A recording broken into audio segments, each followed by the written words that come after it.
Welcome to the world of water.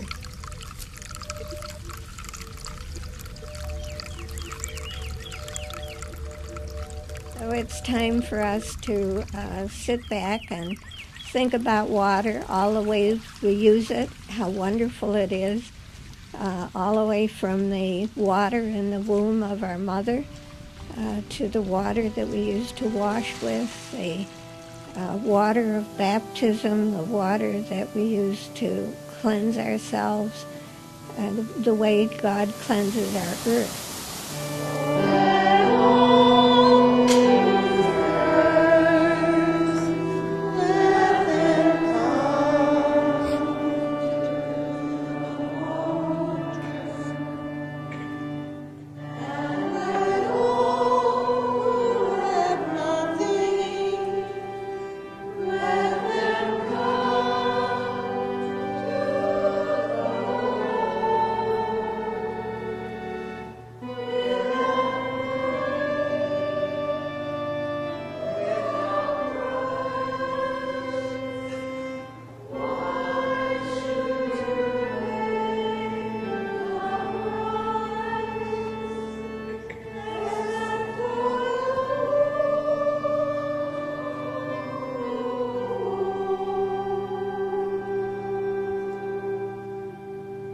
Earth is an amazing place.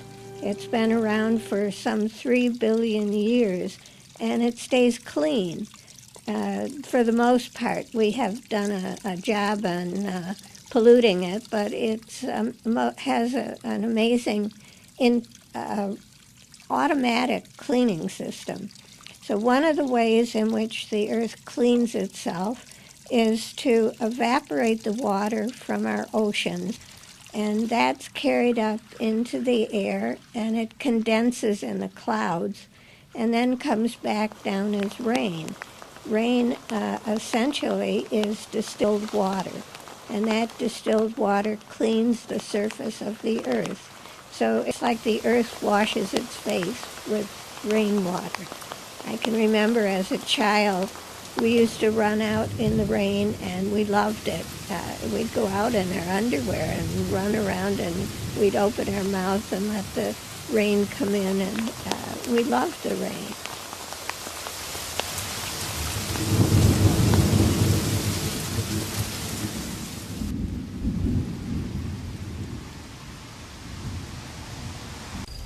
The second way that the Earth cleans itself is through the soil and the underlayers of our Earth. And when you put contaminated material on the surface of the Earth, say using fertilizer, manure in the farmlands, that goes down through the various layers of Earth, and it forms chemical bonds as it goes down with the different substances that are in the Earth.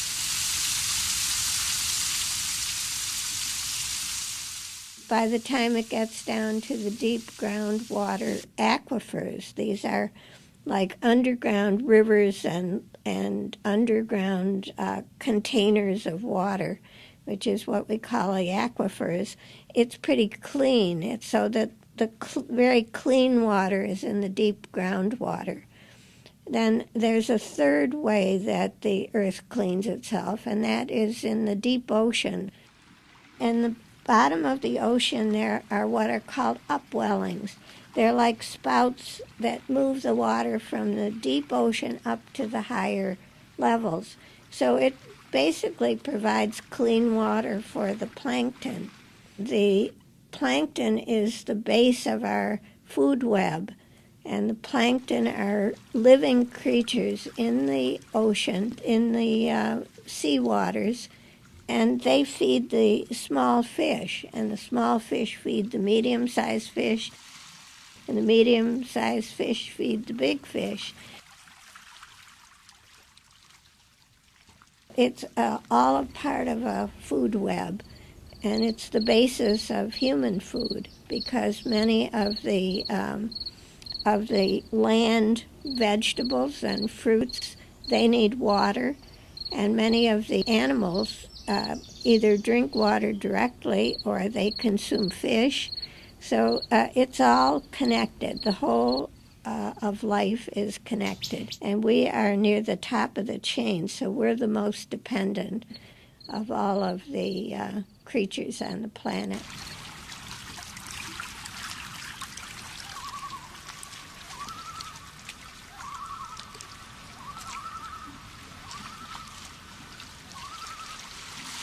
Everything that's alive is called part of the biomass of the planet.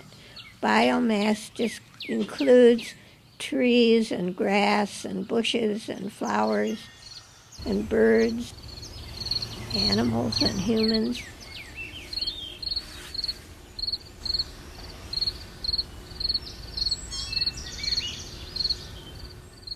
Also all the fish and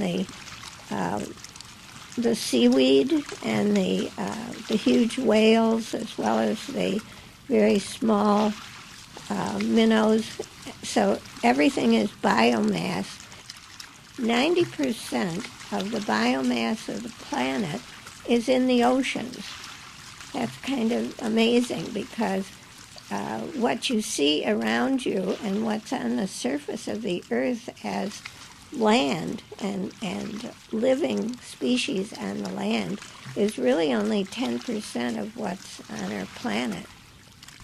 The planet has this biosphere, which is the living level. It goes down under the earth a short way, and then it goes all the way up through the water part of the atmosphere, all the way up to the stratosphere. There's not much water in the stratosphere, but the lower part of the atmosphere of the Earth has water in it. And so we have birds up there, and we have other living creatures. So biosphere covers the lower part of the atmosphere plus into the ground of the planet to some depth, where there are things like worms and snakes and little animals that burrow into the ground.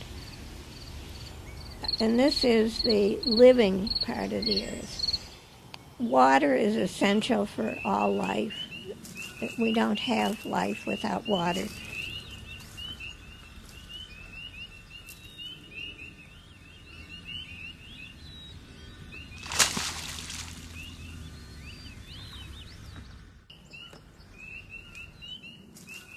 That's why there was such excitement when they found water in Mars, because it says at some point in the past they might have had life forms there.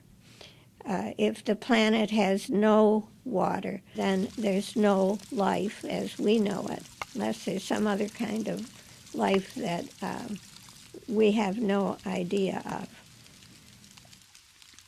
When we look at the water, we say, what have humans been doing to this water system, which has really lasted for millennia, for so many years, and stayed clean, so that, we have things like springs that come up clean, beautiful.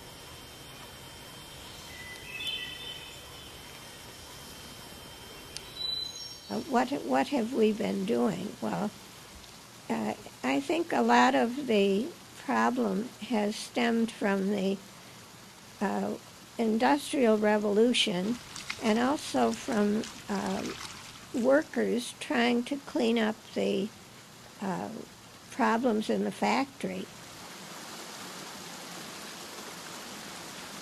The workers were on the front line of any kind of production, which was kept into a closed factory building.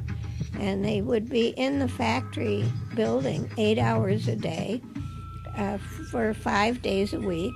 And so you could measure the pollutant in the factory, and then you could take people's rate of breathing, and we'd get some idea of the dose of the hazard that they received.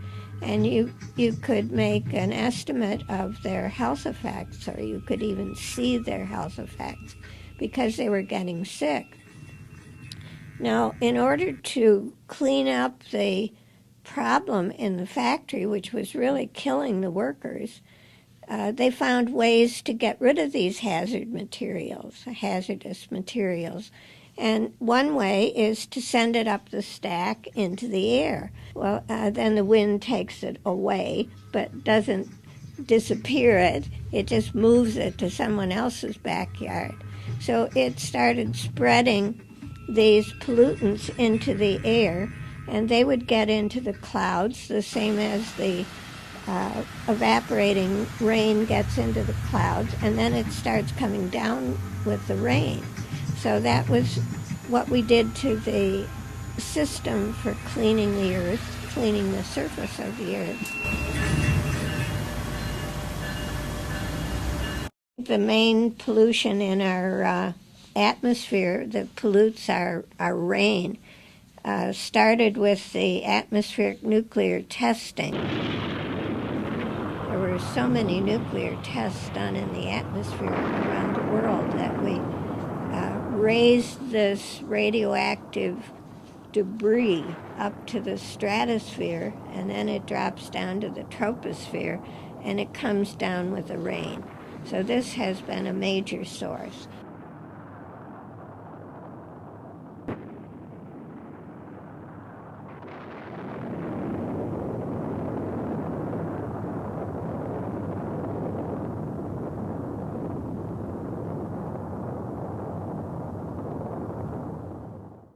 Another thing that's of concern is fluoride. And the organization which I started in Toronto has been very active in trying to stop people from putting fluoride into their drinking water. It was really based on false research. Fluoride is a byproduct of the nuclear industry, which produces uranium hexafluoride in order to enrich the uranium. So the nuclear industry was polluting with fluoride and had a whole program of to convince people that fluoride was okay. And they convinced the dental profession that it was good for preventing cavities. And so people started putting it in their water supply. It's quite dangerous for children, especially under the age of 5. And they're showing up now with even brown mottling on their teeth. So this is not a good practice, and I would congratulate the head of the dental school at the University of Toronto, who publicly apologized to people for having promoted fluoride. Because he realized that this was even bogus research it was based on. There are other inorganic substances in our water, and we do need to protect ourselves from them. And we also have the deep aquifers under the earth where the water is relatively clean because the pollutants have come off at different levels as they were sifted through the ground, and they connect with the various metals and minerals that are in the ground, and they make a chemical connection so they don't go through all the way to the groundwater, the deep aquifers. But we've been putting hazardous materials into landfills that just don't do that. They don't react chemically with the ground, with the minerals and metals in the ground. So these hazardous materials are getting into our groundwater, and that's another second problem. And the third problem is the toxic materials that have been deliberately dumped in our oceans. There's an incredible amount comes from direct dumping, but also from things like nuclear-powered military vessels and submarines, or diesel-powered trade vessels or cruise ships or whatever that are going around in our water supply and are releasing petroleum products or other kinds of toxic materials. So we have pretty well messed up the three cleaning systems for our planet.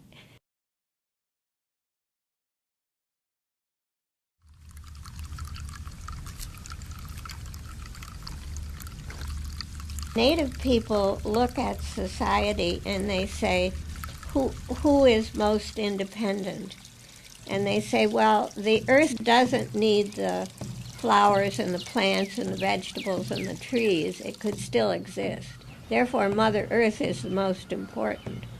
The trees and the plants, they make their own food. They don't need to have outside food. They have photosynthesis.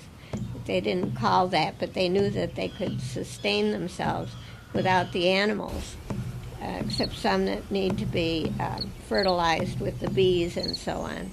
But generally, the earth could be pretty fruitful without any animals. And then you start looking at the animals. Well, you come up with humans as the most dependent of all the creatures on the earth, so you get a different power structure. You get Mother Earth as this will survive, this is sustainable.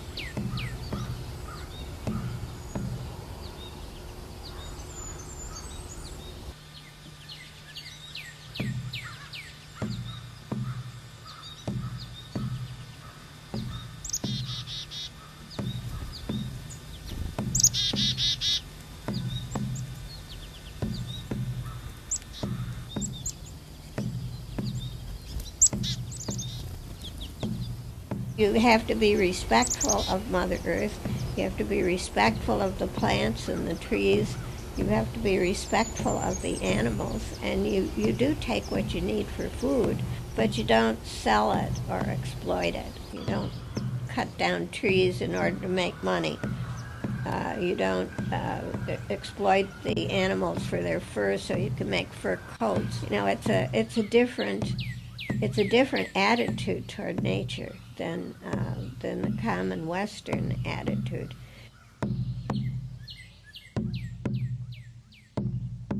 One of the native elders said to me is they thought that the difference between white people and indigenous people was that indigenous people could live in the midst of plenty and not exploit it, and that it was too much of a temptation for white people. We overdo our exploitation of resources. So let's look at how much water we have and how it's distributed and how much water we have for things like drinking and bathing. In order to get some idea of how much water there is in the world, if you imagine a yardstick, most people know how, at least have an idea how big it is. A yardstick is about the same size as a meter stick. A meter stick is just slightly bigger than a yardstick. And if you know, we have a word for 1,000 meters. We call it a kilometer or kilometer, but we don't have a word for 1,000 yards. So what we do is measure water in cubic kilometers.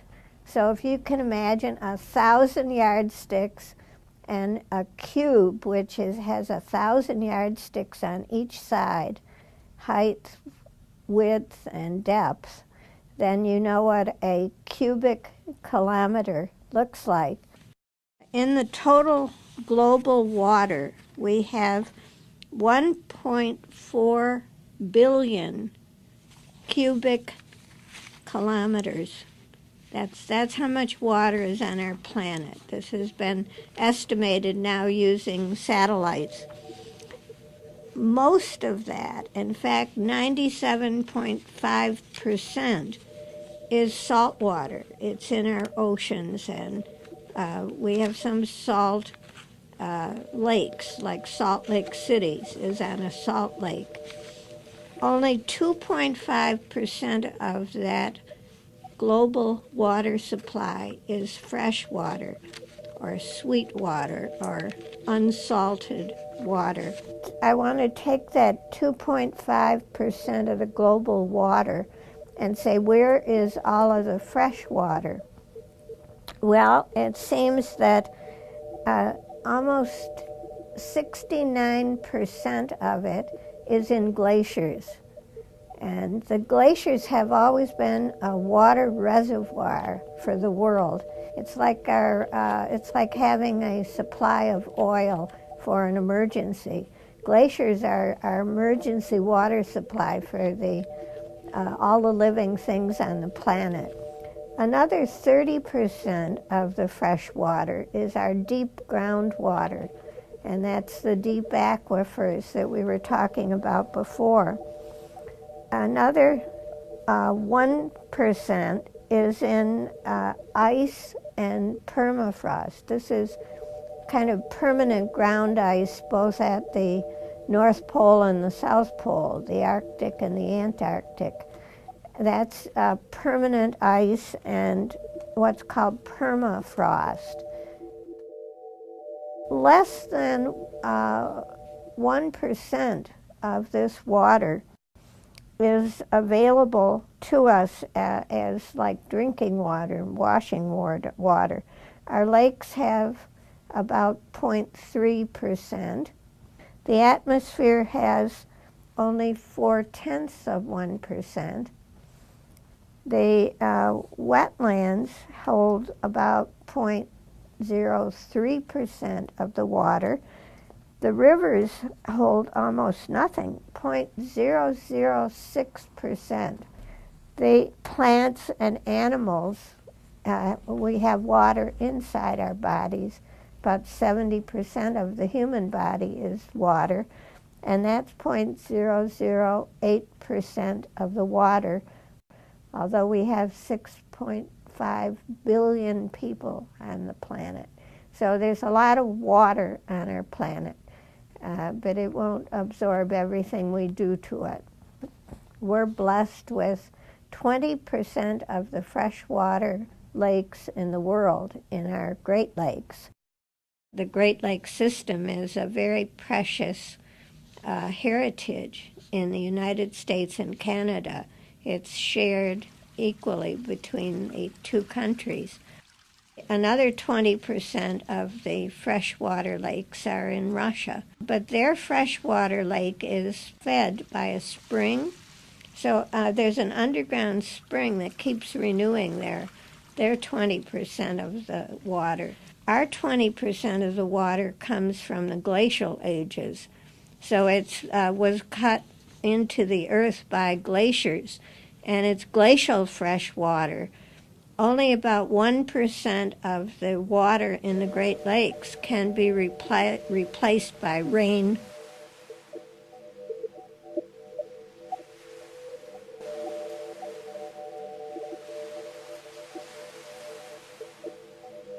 If we take water out of the Great Lakes, as Coca-Cola is now planning to do in Lake Michigan, it won't be replaced. So you can't take unlimited amounts out of the Great Lakes just because it can't be replaced by the rain. So we have to respect the way the lakes are created. Industrial output, the use of diesel fuel, the burning of oil, the burning of coal, all of that puts pollution into our rainwater, which is supposed to be distilled water and really beautiful water. Our underground contaminants it's been growing, and it's getting down now into the deep aquifers. And there are some things that are really of worry because volatile organic substances, these are substances which, when you run your shower water or your kitchen water, they can float out into the room and you can breathe them, and they're very toxic. They cause cancer. And those are getting into our deepest aquifers. So volatile organic products now can be measured in most people's bathrooms and kitchens because they come in with the water.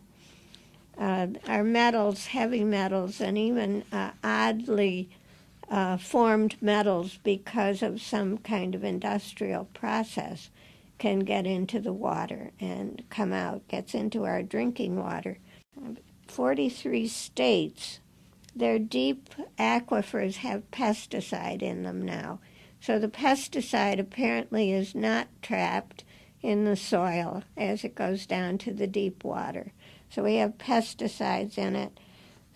There's salinity, salt, in some of the deep aquifers, and they're supposed to be pure water. They're supposed to be water that has lost its salt. Arsenic is a substance that goes through the system unchanged, and 28 of our states have arsenic in their drinking water. And other agricultural chemicals, especially things that are being sprayed on crops, added as fertilizer, these are getting into the river water, therefore the ocean water, and also the deep aquifers.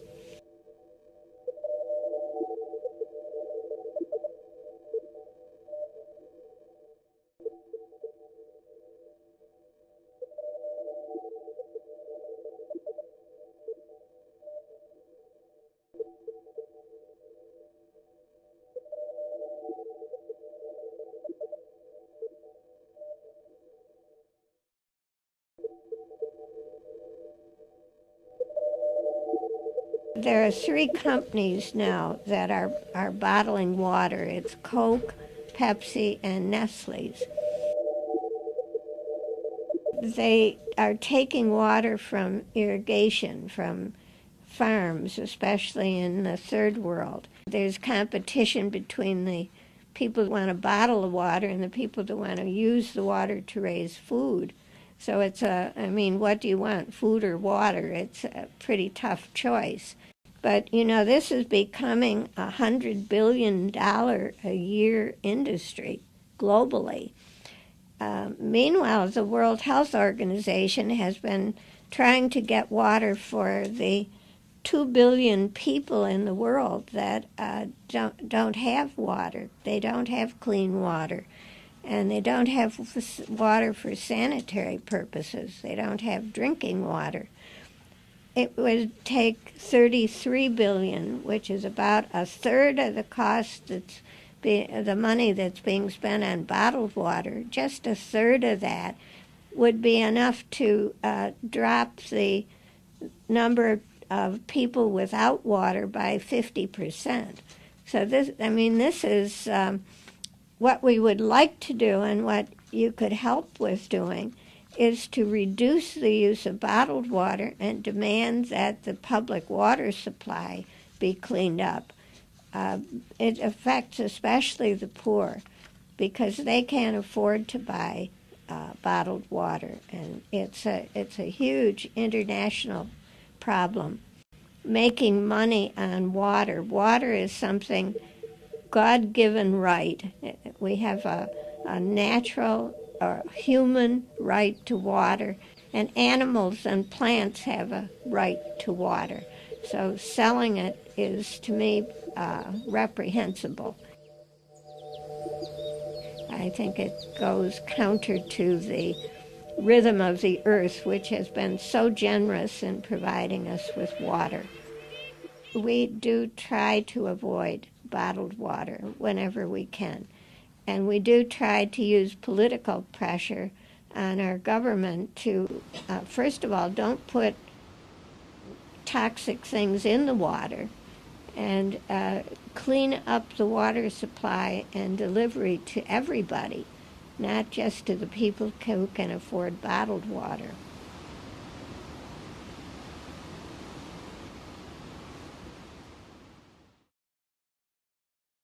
we discovered that there were 5 large rivers in the northern hemisphere and another 5 in the southern hemisphere. And these are like vapor rivers, and they're about 3 miles up from the level of the earth. And they take the water from the rainforest in the tropics, and then they move it up into the northern and southern hemispheres. And there's a whole circulation. These are the great rivers, and actually from satellite you can see them. When they had the Mississippi River flood, if you remember, it was pretty awful there for quite a while. One of the major rivers, which is just off the east coast, had moved inland and was just about over the Mississippi River, and that was when that awful flooding occurred. But we have now the technology, the military has the technology to control to some extent both rain and drought. I would say the biggest pollution in the industrial sector is the military production, because they're deliberately producing atomic, biological, and chemical warfare. They're deliberately producing materials that will kill people and animals and plants.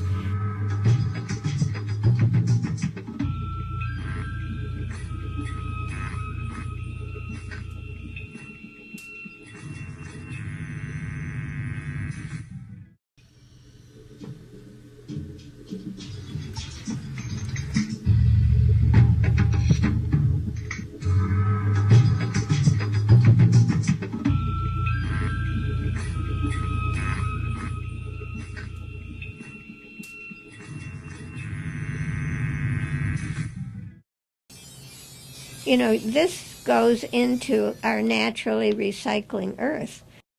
If we could get peace on this planet, we would also have clean water on our planet. And we could clean up our domestic production. We don't have to use toxic materials. Sometimes they're cheaper, and so they use them because they're cheaper. But with some pressure from the public, we could clean up our planet and our water supply. Peace is very much a part of living on the planet instead of fighting upon the planet.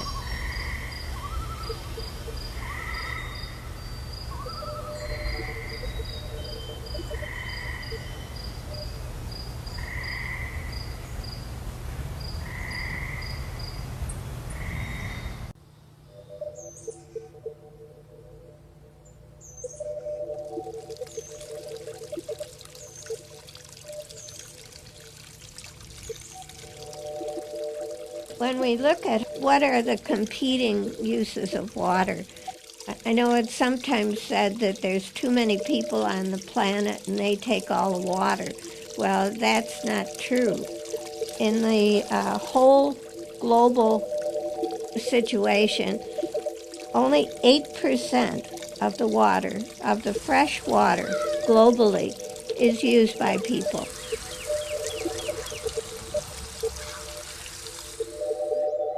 Which is a kind of shocking thing because, our intuition tells us people are using all the water. They're not. And that's 8% across the board. In low and mid-income countries, they really stick to the 8%. But the few people that live in high-income and high-industrialized countries are using about 11%. So even in the first world, the amount of water being used by people is quite small compared to the amounts used by the other competition for water. In the whole world, 70% of the water goes to the agriculture. It goes to producing food and crops and feeding the animals. 22% of the world's fresh water is going to industry. But the the way that's balanced in the low and middle income countries against the highly industrialized countries is very startling.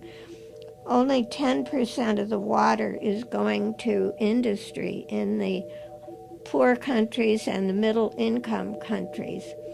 When you get to the high industrialized countries, it's 59% is going to industry. So industry is the major user of water in the United States and Europe, for example.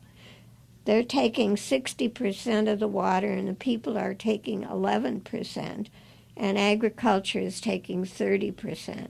So, there's something going on here. We're not really competing with people for water. We're competing with industry.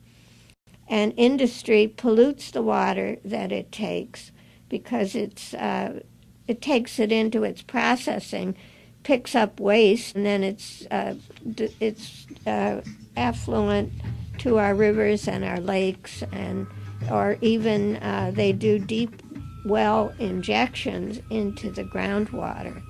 So industry is the major polluter of water. I think the only way to go, the only viable future for our planet is to demand clean production. Very often they could produce the same end products for us to use, but they could use different materials that are not hazardous or not toxic, and that would be compatible with the system for cleaning the water, which is naturally in place on our planet. Our mother house water is, I think it's about 1,500 feet deep. So we were very fortunate when we built to have a deep well that went into an underground river, and it has provided water for all 5 buildings at the mother house for the last 41 years, and it's good water. It's tested regularly.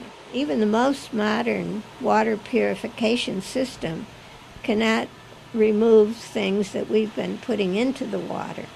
So pesticides, for example, are not removed in a water purification system. For example, when you have a dump, a landfill that is like a small chemistry lab, and all kinds of things happen in a landfill because you're mixing all the chemicals you put in. And there's also heat because other things are fermenting. So you've got heat and you've got chemicals, and you get chemical reactions. So you get this very toxic leachate coming out of a landfill. And this is both domestic landfill and hazardous waste landfills. So what they do is collect this leachate and direct it to the municipal water supply, and the municipal water supply can't clean these various chemicals out of the water. So that's why people use at the tap water end, that's why you use some method to filter your water. But you could demand that the purification system be improved, and you could also demand that toxic chemicals not be used and not be just dumped into landfills. So this question is a big one, and it requires civic action as well as personal action. Water is such a precious gift. It's something wonderful that is part of our planet and that we need to protect. So we need to really think about that.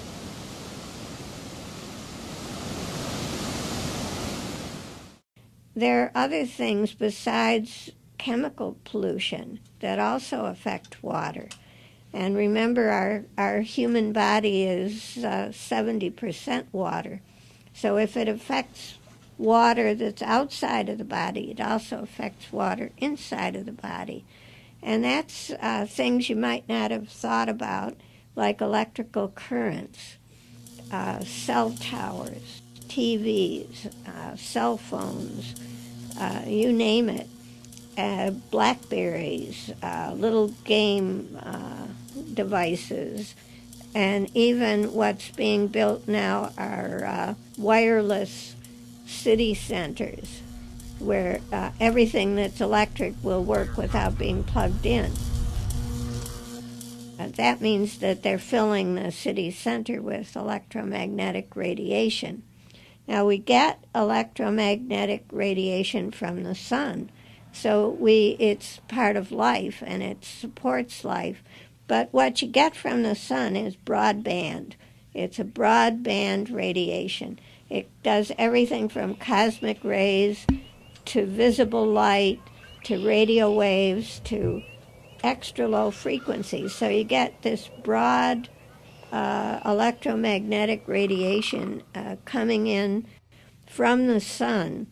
The particles that are in it are picked up by our outer Van Allen belts and our electrojet. These are outside protections of the planet for whatever is coming from the cosmos and for some of the harmful things that come from our sun.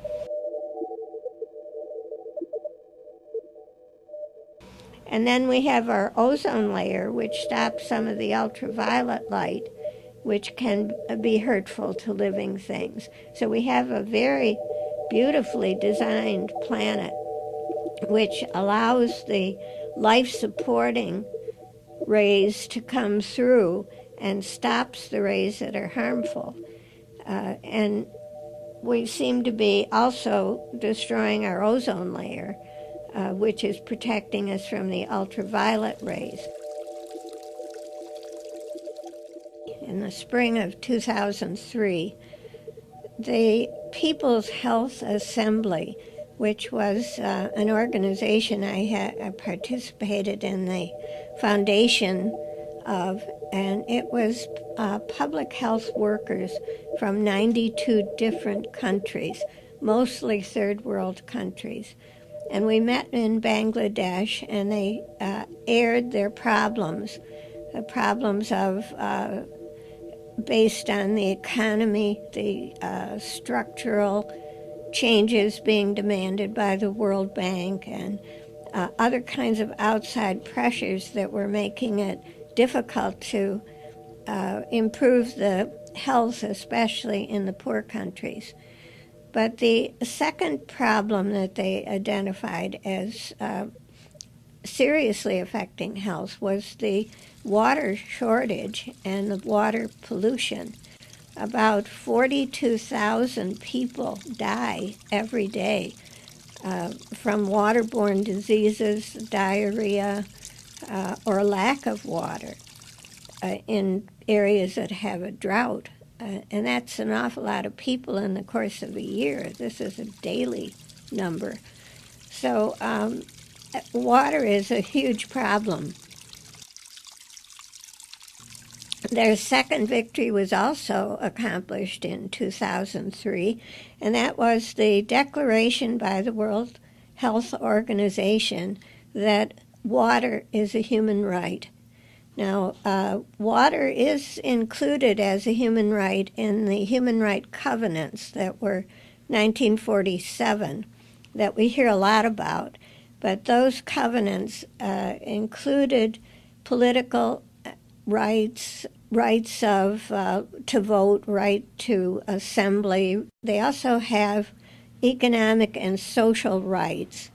Now, the United States has only signed the political rights, the first part of the Human Rights Covenant, but in the second part of the covenant are the social and economic rights, and the United States has never signed that. And among that, they picked out the right to water as a human right to stress. Now, if they can get enough countries to sign in on this resolution of the World Health Organization, this can become international law, which would then put pressure on each nation to make sure that the individual has both drinking water and bathing water and sanitary water. And this would be an obligation of a country. Water is in crisis around the world. One place is our own Southwest.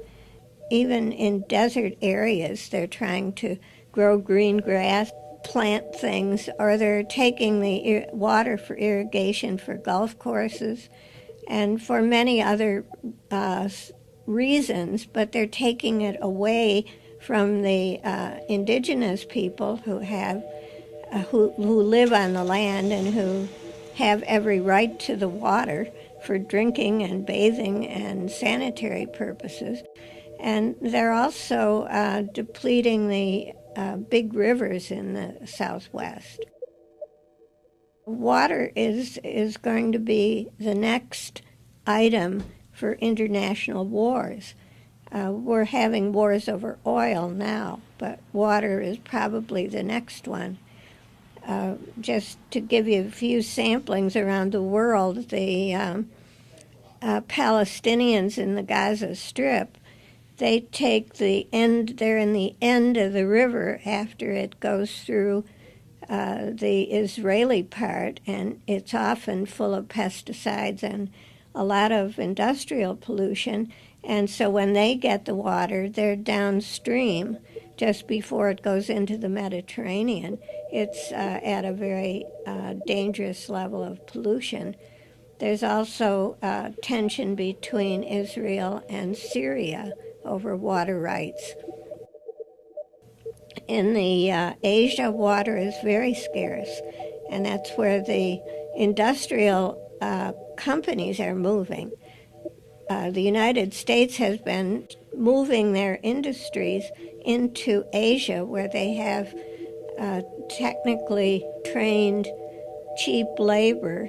They don't have the pollution laws in place, and they don't have people organized to complain about the polluting companies. And so they are moving in to China, to Malaysia, to India, and these countries are short of water to start with. So they're taking the water for industry. They're also having the bottling industries moving in. There's no rational management of our water supply, and it's rapidly being privatized just for greed. There's no reason people have to have Pepsi-Cola or Coca-Cola, for example. It's not a human right, but drinking water is a human right. So, and it should be free. It's like the sunshine. It comes with our earth, and everybody's entitled to it. As soon as they privatize, they sell it to you. Someone has calculated that the cost of bottled water relative to water that comes out of your faucet is it's 1,000 times more costly than water that is piped into the house. So that very quickly eliminates the poor from clean water. So this is unacceptable in any society. You can't just rule people out because they don't have money. In 1972, U.S. and Canada signed a water agreement for border waters. This would cover the Great Lakes, the St. Lawrence River, the Red River, the Columbia River out the west coast, and any rivers that are shared or lakes that are shared. I served on the Science Advisory Board for the Great Lakes for several years, and we identified areas of concern on both sides of the border that needed cleanup, and then locally, the communities worked on those problems. Things like the Hamilton Harbor or the West Valley effluence that goes into Lake Erie. So there's a lot of places that are labeled areas of concern around the Great Lakes. And people have been trying to clean them up. And so it's been a learning experience, not as fast as you would like it to be, but there's been a watershed approach where all the waters feeding into the lakes are looked at, and all of the industries that are dumping into the waters that feed into the lakes are looked at. The lakes are a very special case because it's like your sink with the stop always closed. So you can just imagine what accumulates in a large lake like that with people dumping in and it accumulating and how long it takes to get rid of it. Some lakes will change faster, like Lake Erie changes faster because it's not so deep. And Lake Ontario is a very deep lake. It's another one that's slow changing. So lakes are not rivers. Changing the water in a lake is tricky and it takes a long time. Most of the Great Lakes have a counterclockwise motion. There's no way out of a lake, and the lakes take a long time to empty. For example, I think it's Lake Superior takes 150 years to change water in them. So they circulate the whatever is dumped, for example, in Canada, will come around to the U.S. side. And whatever is dumped in the U.S. side goes out the St. Lawrence River. The Niagara Falls is a barrier along the lake system. And there are two different kinds of water ecosystems above the falls and below the falls. In Lake Ontario, you get some influence from the ocean through the St. Lawrence waterway, and you get some species in the Lake Ontario that you don't get beyond Niagara Falls. After I was on the Science Advisory Board for the Great Lakes, I was asked to serve on the Nuclear Task Force, which would take care of radioactive pollution of all of the rivers. And there are rivers that are joint with Canada right across the U.S.-Canada lower boundary, but also up in Alaska. So it's a rather big mandate. However, we found that neither country, U.S. or Canada, were going to respond to what we found in terms of the radioactive pollution of the waterways. It's the International Commission on Radiological Protection, which recommends standards for water, for soil, for radiation protection, in quotes, for what workers can be exposed to, what the public can be exposed to, what's in your drinking water. And they make these recommendations, and they're pretty well adopted by all the countries in the world. So you're not just dealing with two countries, you're trying to deal with an international self-appointed group that makes these decisions. So it's much more difficult to try to deal with the radionuclides in the water system than it is the chemicals. That's why you hear more about the chemicals. They can be regulated more by the countries themselves. So this is, again, a bureaucratic problem.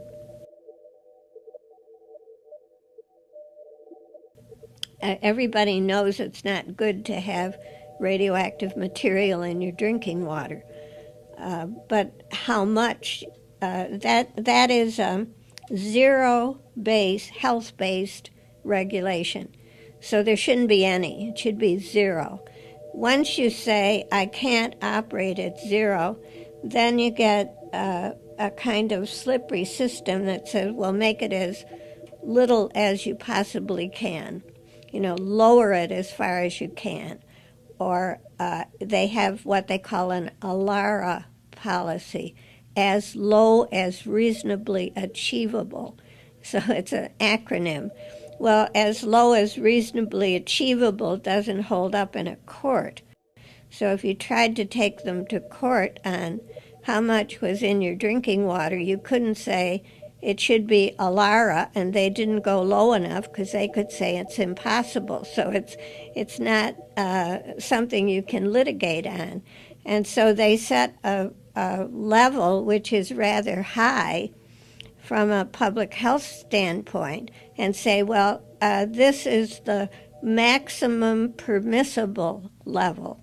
It's not a safe level. Maximum permissible level means everybody agrees that above this level it's hazardous, but then they disagree below at where it should be.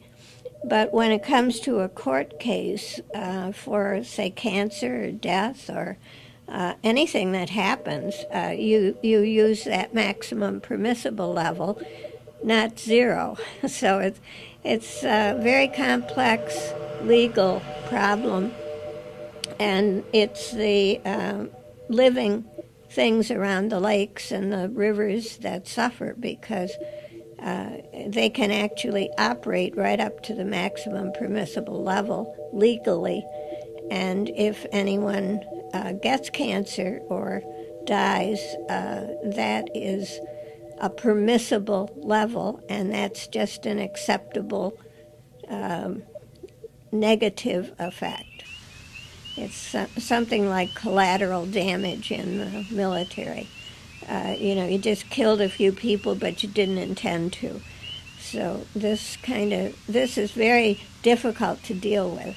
And people really have little or no legal recourse to what's happening to our water and to our food supply. Water is something God-given right. We have a natural or human right to water, and animals and plants have a right to water.